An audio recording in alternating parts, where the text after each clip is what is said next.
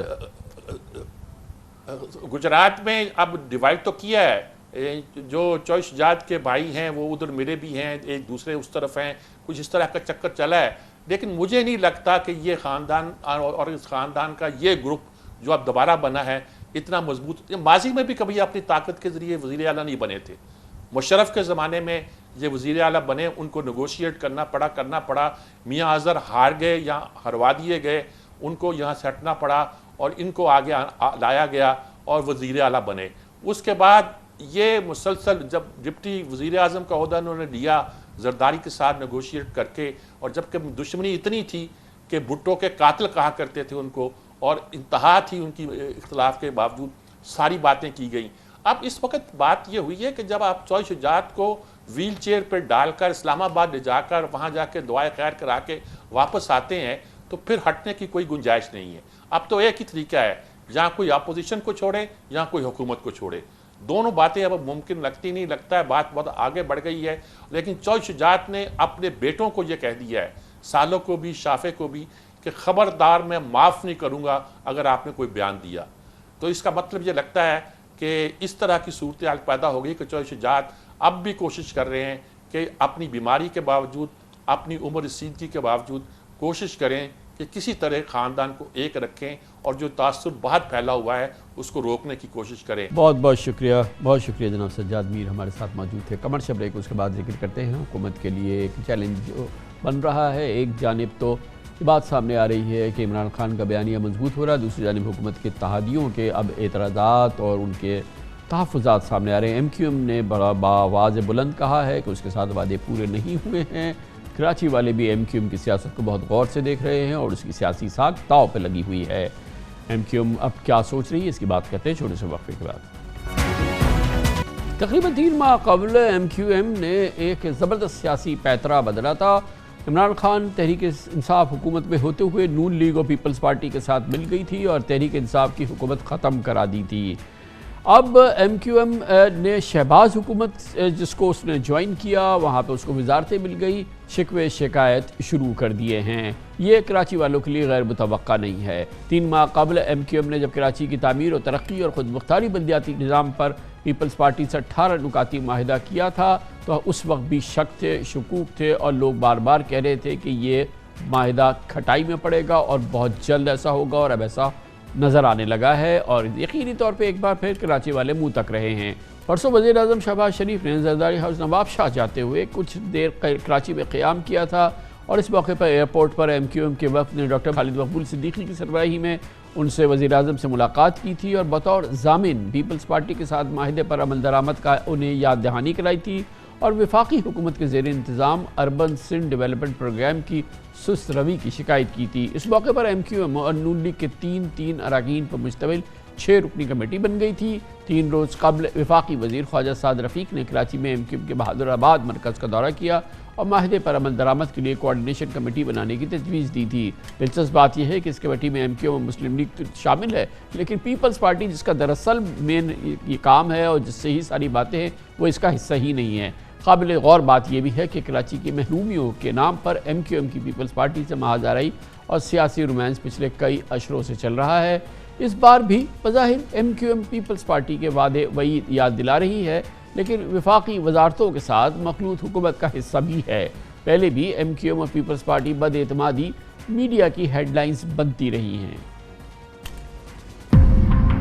Pakistan Peoples party کو ہم جی S N کا سیاسی ونگ سمجھتے ہیں. بدنصیبی سے یہاں پہ سندھو دیش کی حکومت ہے. ہماری قوم کو پاکستان پیپلز پارٹی کے اس 12-14 سال میں دیوار سے لگا دیا گیا ہے. اب دیوار سے چنوانے کی تیاری ہے. کراچی کو اور کراچی کے ذریعے پاکستان کو توڑنے، کمزور کرنے، لوٹنے کا جو سلسلہ ہے، اس کے لیے اب انکار کا وقت ہے.